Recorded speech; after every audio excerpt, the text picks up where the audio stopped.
Last night, Barr teased us with this. And there will be developments.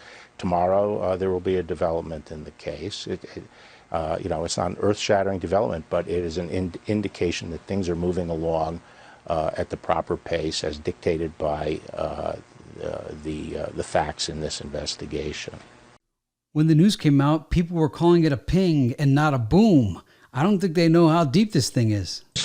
Kevin Clinesmith, a corrupt FBI attorney who falsified FISA warrants in James Comey's very corrupt FBI, is expected to plead guilty. You probably heard that. It just came out. So that's just the beginning, I would imagine, because what happened should never happen again. So he is pleading guilty. Terrible thing. Terrible thing. Fact is, they spied on my campaign and they got caught. And you'll be hearing more. It's unfortunate that only 5,669 people have viewed the George Papadopoulos podcast explaining Kevin Clinesmith and the $10,000 setup. There's a link below. You got to watch this. This thing is incredible. Kevin Clinesmith, from some of you who might have been following the story, according to CNN and some of the other mainstream media, was a low-level DOJ attorney. And when you actually look into the story a little closer, this guy was no low-level official at all. In fact, he was an attorney with the FBI's National Security and Cyber Law Branch, and he worked directly under the FBI General Counsel, Jim Baker, who's actually under investigation himself. That Papadopoulos podcast was from January 2020, 8 months ago. And I thought the thing this morning was a ping because I hadn't seen the podcast. Dan Bongino being real excited over Mifsud and Papadopoulos. But I remembered Papadopoulos tweeting some stuff back, and I found the tweet. It says, Kevin Clinesmith, the high-ranking official from the FBI currently under criminal investigation, interviewed me in such a bizarre manner that I would not be surprised if there was a conspiracy charge coming. Read my book and understand why. He's the first domino. Good day for America. And this was from November 22nd, 2019. So that's 9-10 months ago. And today he's going to plead guilty. The information's all been out there. Enjoy the show. In other news today, some GOP senator calls on China to repay $1.6 trillion of a century-old debt from 1912.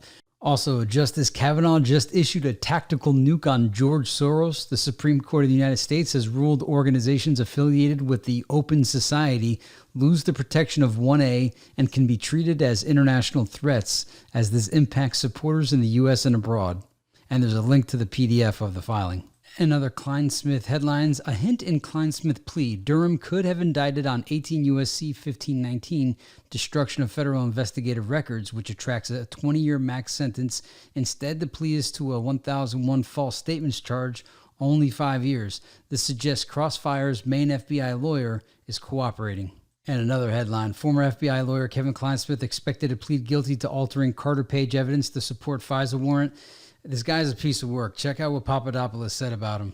Send instant messages to different people, including, I never really liked the Republic anyway.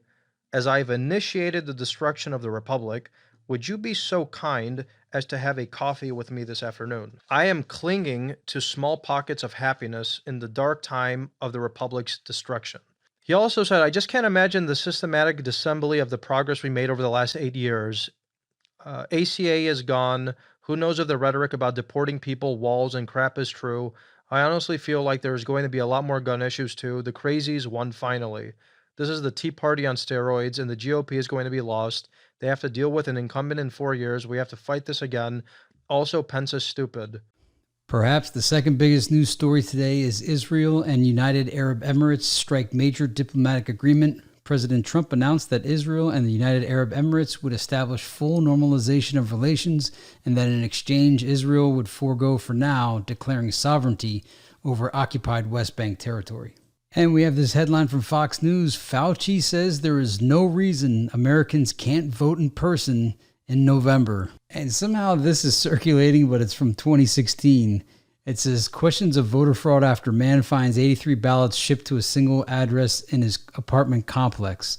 So November 3rd, 2016, and that's right around Election Day back then.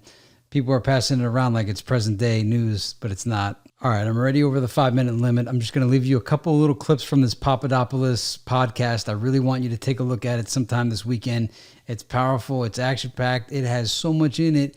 And because of the low view count, many people don't realize this. And that's why there's so many deniers of Obamagate and that all this corruption was going on. It's all here for you. And I'll never forget what he tells me. He's like, George, you know everybody could hear us at what we're saying at this table, right?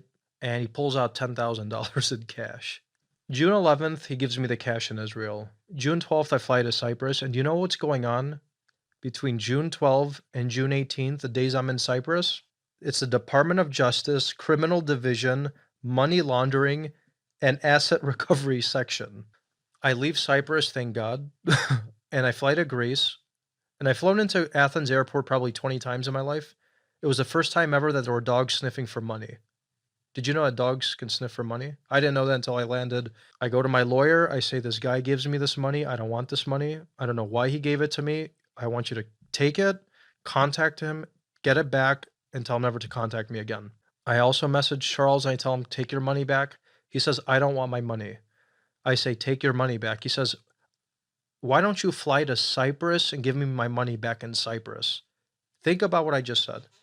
He's telling me to travel with $10,000 in cash to Cyprus to drop it off to him in the middle of what was going on with Wiseman and the Cypriot authorities. But by leaving this $10,000 with my lawyer, where it sits to this day, which Congressman Devin Nunes told Bob Mueller to his face at his testimony about the $10,000, and Mueller didn't know what to do. Before you arrested George Papadopoulos in July of 2017, he was given $10,000 in cash in Israel. Do you know who gave him that cash? Again, it's outside our ambit, and questions such as that should go to the FBI or the department. But it involved your investigation. It involved persons involved in my investigation. Thank you, Mr. Chairman. This money, I promise you, is going to be the straw that breaks the camel's back. It's going to lead directly back to the FBI or the CIA or one of these agencies, maybe even the Mueller team. And it's going to highlight how corrupt this investigation was in terms of fabricating evidence, entrapment, and setting various people up to make it look like we were up to no good. And how we overcame these obstacles and still came out relatively unscathed and punching back the way we are now, ladies and gentlemen, it's a miracle. And, I'm really looking forward to seeing what Durham comes up with the findings on these serial numbers on the $10,000.